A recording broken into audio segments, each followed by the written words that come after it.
Guys, I'm gonna make this quick because I have like no storage on my phone, and all my videos keep cutting off early. If this video cuts off early, it's because I ran out of storage. Oh fuck, I'm stupid. So I just wanted to say, it's raps. It's raps. And what do I mean by that? So I don't know if many people notice, and I'm gonna say it right now. This is the general reaction you get when you say this. Our government's being completely dismantled from the inside out, and it's not an over exaggeration. It's real life. It's not something that's small and gonna just change prices. It's going to fundamentally change the way America is for generations. But people don't think that it's that serious. So that's why I say it's over. It's not over because Elon Musk now has the head. Oh my gosh. Because Elon Musk has access to our treasury. And so you tell someone in simple terms, hey, this billionaire who's not an elected official now has access to the funds that are meant specifically for our government, including Social Security, and they say, well, Social Security was on the way out anyways. That's where we are right now. They say, well, the last administration, this. Guys, it's really hard for me not to get like annoyed, but like I just have to come to terms like this was inevitable.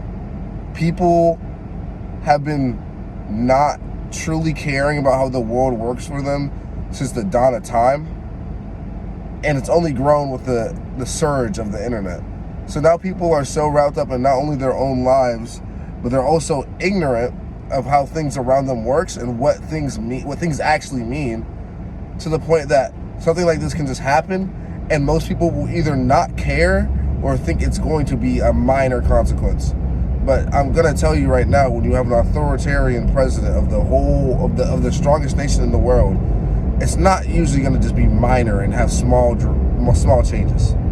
But I do think the leopards are gonna have to start eating people's faces before they start realizing what you're trying to warn them of. Because it blows my mind. And like I already said, like, we're cooked. Like, Elon Musk should not be anywhere around the government, let alone the treasury, as the richest man in the world. Then our government's getting downsized. Like, thousands of government workers are being fired. The people that were investigating Donald Trump for January 6th have been fired. The people that were investigating the insurrectionists that literally did an act of treason. They treasoned against the United States. There is no ifs, ands, or buts, or exclusions, or anything about it. If you were at January 6th, you are a treasonous felon. You should not be allowed to be here. Those people are fired. The people that were investigating them are now fired. Bro, it's all being downsized and collapsed so that it can be so that Donald Trump can have all the power in a small, controllable space so that he can't have any opposition. Therefore, if he were to try and run for a third term or even start a dictatorship, whatever the case, he's not going to have anyone to stand up against him. And like I say, so you tell someone this, hey, we have Hitler 2.0, and they say, well, the last administration fucked up the prices. And that's why I'm saying this shit was inevitable. It was inevitable. People are so self-centered nowadays, and they lack any sort of deep thinking skills, critical thinking skills, any sort of compassion. I told someone the other day that we have a concentration camp, and they said, good, get those criminals away from me. This shit sounds identical to the stuff that was happening in World War II. I mean, before World War II in Germany. But no one wants to admit that, because the way that history has been written, it sounds like those things are impossible to repeat themselves. But there's not a saying that not only does history repeat itself, it often rhymes. And by that I mean, not only does history do the same things over and over again, it might do them around the same time period. Germany was doing this around 1933. It's 2025. If he gets his way, we might see him still in 2033. I doubt it. It'd probably be J.D. Vance at that point, but still, it's the same type of agenda. And I don't know. It just seems really cooked right now. Like, and then when you talk to the people that do support them, like, it's like a cult mind. It's like a cult mind type of thing. Like, they just have an excuse for everything and none of the is just deflecting. I should have said this at the beginning of the video. I'm not even political, man. I'm literally not. I'm just trying to tell people, hey, our government it's been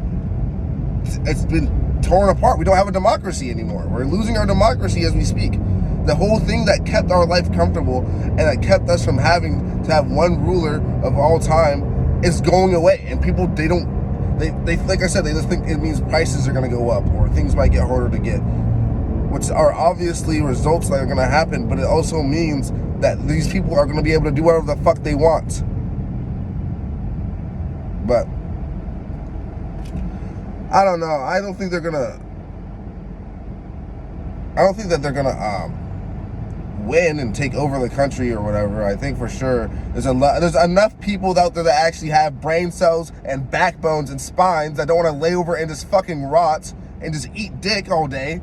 People that don't want to just sit there and suffer, that are going to stand up, and then this is going to eventually be resolved. I do 100% think blood is going to be shed, though. There's already been 70 people dead under the new administration. That's another thing. 70 people dead, direct fault of the fucking president, and people are still trying to say it's not his fault. When he literally fired all the people that would make sure those people didn't die. He fired those people. And people are still just like, and that's what I'm saying. What is happening right now at this very stage is inevitable. And what's going to happen as a result of this stage of people being complacent is also inevitable. Which I'm telling you, some crazy shit's about to happen. Dude, America is a melting pot of bullshit right now. Because not only do we have this nigga doing the shit he is doing in the government, but we also have we have the bird flu outbreak, we have a tuberculosis outbreak, and the CDC is shut down. So we have no sort of information of what's actually going around, how bad it is. We have the worst tuberculosis outbreak in all of American history, and no one knows it. And even if you were to tell them that, they would still not care. They would still think that it's gonna be fine and that things are gonna be the sunshine and rainbows. Bro, and this is way bigger than any of you guys can comprehend. Like, I'm not fear-mongering, I'm not trolling, I'm not just saying shit to say it. There is so much at play right now that it's not just, oh, well, it'll be fine. It's not like that anymore, man. And it's like, it's not even the fact of I'm trying to make people upset or nothing like that. I would just like to at least raise awareness so that when people do start seeing, when the shit starts actually hitting them in the face, they can be like, okay, maybe he was saying something. But it's not even like that where people are acknowledging it and they're like, okay, whatever. They're actively arguing. They're actively going against what you're saying. They're actively trying to disprove you. That's the part that's crazy to me. But like I said, this is really just a prime example of history repeating itself. You can tell people that your leader just wants to make you poor and a slave, and they'll say, well, at least the last administration liked transgender people. Fucking astonishing, man. These